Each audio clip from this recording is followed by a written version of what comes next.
পাপাসকে threat করে মৈত্রী উকিলের খোঁজ বের করা, যে চৌধুরীকে হারিয়ে দেওয়া, একের পর এক জিতে যাওয়া। এই বিস্তা বাজে ব্যাপার করছো চিল্লিস, করে নাও, যত ইচ্ছে আনন্দ করে নাও। এরপরে খেয়ালিস তোমায় কাঁদাবে, পদে পদে কাঁদাবে, দেখে নিও।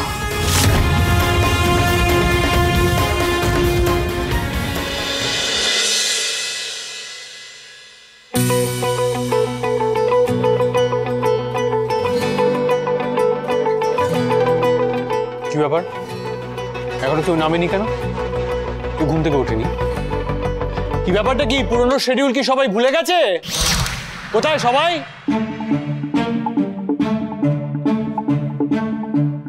এই যে হাই তুলতে তুলতে আসা হচ্ছে, তার মানে আলামে কারোর ঘুম ভাগেনি, স্বাভাবিক। মা এইরকম হতো নাকি রোজ রোজ? হ্যাঁ গো, রোজ সকাল 6টায় ওঠা আর তারপর এক্সারসাইজ।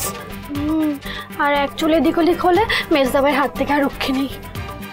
যাক বাবা, ভালো মেজদা ভাই নিজের আগের মুডে ফিরে এসেছে, আবার হাল ধরেছে। নিশ্চিন্ত হলাম এটা দেখে। মিস্টার সিংহ রায় আবার আগের মতো ওদের রুটিনে সেট করে নিয়েছেন। এরপর তো ধীরে ধীরে আমায় চলে যেতে হবে। ওরা রুটিনে অভ্যস্ত হয়ে গেলে আর কোনো অসুবিধা হবে না। আমার অসুবিধা হবে ওদের ছাড়া থাকতে। কৃষ, চিল্লি চৌধুরীকে একটু শিখিয়ে দিও না গো, কি করে থাকতে হবে তেঁতুল পাতার সবাইকে ছেড়ে। দেখো না, এবারে আরেকজনের ডাক পড়লো বলে। চিল্লি,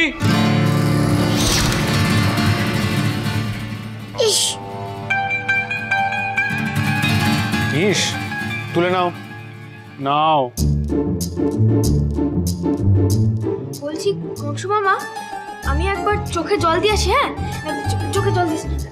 এটা ফেলে দিতে যাস না রে কোকো, এটা খাওয়া ভালো, পেটে কুটকুট করে না। আমি যখন ওখানে ছিলাম আমার পেটে কুটকুট করছিল। যাক, এতদিনে তুমি বুঝেছো মোমো। খেয়ে নাও। কোকো খেয়ে নে, মিষ্টি খেয়ে নাও, খেয়ে নাও।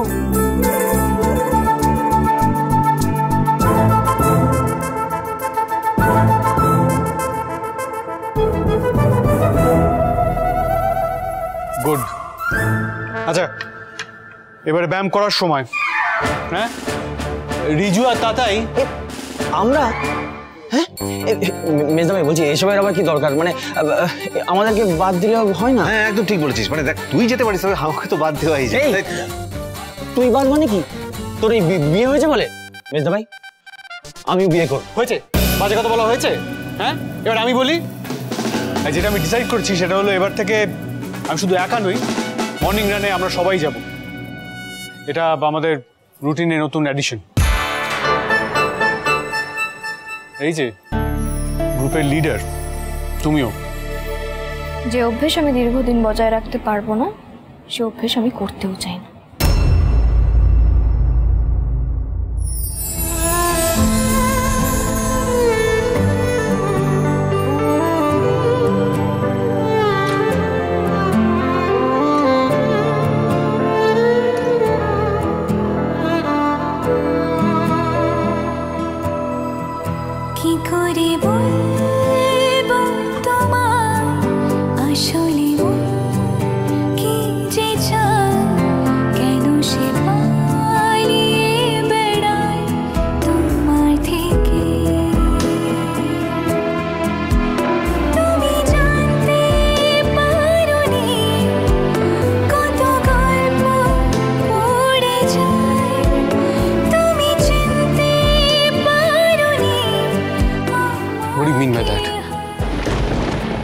কি বলা শুরু করেছে বলো? কদিন ধরে এসব কি কথা বলছে, আমার মাথার মধ্যে কিছু বুঝতে পারছি না। কালকে তোমাকে এতবার করে ডাকলাম, এমন তাড়াতাড়ি ঘুমিয়ে পড়লে কোনো কথাই বললে না। আজকে এসব উল্টোপাল্টা কথা বলে কি আমার ধৈর্যের পরীক্ষা নিচ্ছ? এনিওয়ে তোমার এখন তোমার পড়াশোনায় তোমার ক্যারিয়ারে ফোকাস করা উচিত। কি চলে সেটাই যাব, করব। কিন্তু এবার আর কারোর মুখাপেক্ষী হয় না। নিজের সাধ্যে যতটুকু কোলাবে সেভাবেই নিজের পায়ে দাঁড়াবো। অনেক হচ্ছে। আর না।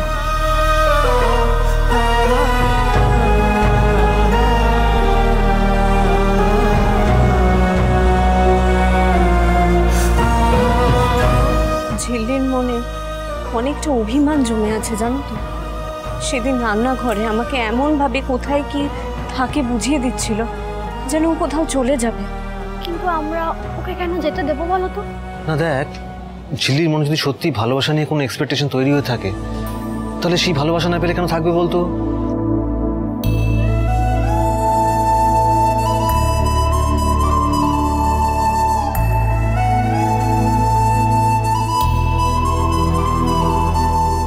না, কিন্তু চাইলে তো আর ওকে চলে যেতে দেওয়া যাবে না।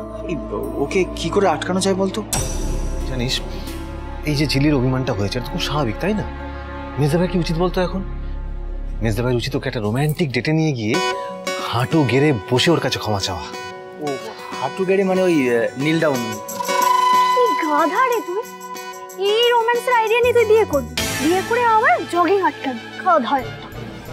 আরে দাদিও তো গাধা ঠিকই, তবে এইবারও ঠিকই বলেছে। মানে মেজদা ভাইয়ের কাছে হাঁটু গেড়ে বসা মানে তো নীল ডাউন হওয়াই। পয়েন্ট। কি একটা কথা বলেছিস, সব কথা ওরকম মিন করে বলা যায় নাকি? অকারণে জেদ ধরে যেটা সত্যি সেটাই বলছি। আসুক জেঠু আর ছোটকা, আমি সবটা বলবো। চল চল চল চল অশোক চল, চলো চলো চলো, রেডি হয়ে গেছি। দাদা, হ্যাঁ হ্যাঁ হ্যাঁ, বলছিলাম আমি স্নানটা সেরে নিয়ে পুজোটা দিয়ে দিচ্ছি, আপনারা প্রসাদ নিয়ে তারপর যান। না না মেজবু, সময় নেই, নববর্ষ আসছে, কত কাজ জানো। চল। হ্যাঁ, ওরে বাবা, দোকানে এক্ষুনি ভিড় লেগে যাবে। চলো চলো চলো। अरे दैया इतनी सुबह सुबह, अरे आगे बोलबे तो। हाँ, একটু তো টাইম দিতে হবে, নাস্তা করে যাবে না? জেঠু হ্যাঁ, বলছি দোকানে ভিড় হবে কেন? স্পেশাল কিছু আছে? ওই দেখো, জানেন আমি। হ্যাঁ শোনো, স্পেশাল বলে স্পেশাল, একেবারে মহা স্পেশাল। চৈত্র সংক্রান্তি বলে কথা। হ্যাঁ, দোকানে অনেক মানুষজন আসে, প্রচুর বিক্রি বাট্টা হয়। চৈত্র মাসের শেষ দিন ওই মানুষজন এসে আমাদের শিমুলপুরা বস্ত্রালয় থেকে জামা কাপড় কেনেন, বুঝেছো? কাল তার মানে পয়লা বৈশাখ। আমাকেও নতুন শুরু করতে হবে নতুন বছরে।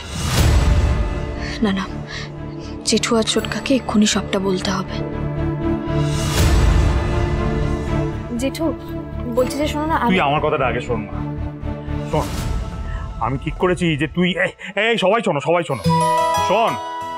আমি ঠিক করেছি এবারে দুদিনই আমার মা লক্ষ্মী, আমার ঝিল্লি মা আমার সঙ্গে থাকবে। মানে মানে এই চৈত্র সেলেও থাকবে, আবার পয়লা বৈশাখের পুজো, তারপরে বৈশাখী মহামিলন সেখানেও থাকবে। একদম একদম ঠিক বলেছো, ঠিক বলেছো বড়দা। কি ঝিল্লি থাকবে তো? নিশ্চয়ই থাকবে। হ্যাঁ, মনে থাকে জানো। Baishakhi Mahamilan? What is that? ওই দেখো, শিমুলপুরার বিশেষত্ব হচ্ছে বৈশাখী মহামিলন। নতুন বছর শুরু হচ্ছে তো, বাংলার নতুন বছর। সবাই একজোট হবে, স্টল বসবে, 4-5 থেকে লোকজন আসবে। সেখানে আমাদের শিমুলপুরার বস্ত্রালয় স্টল বসবে, প্রচুর লাভ হয় আমাদের। তবে জানি না এই মেয়ে দোকানে যাওয়ার পর এই বছরটা শুভ হবে কি হবে না। আমিও সেটাই বলছি আন্টি, আমি থাকবো না।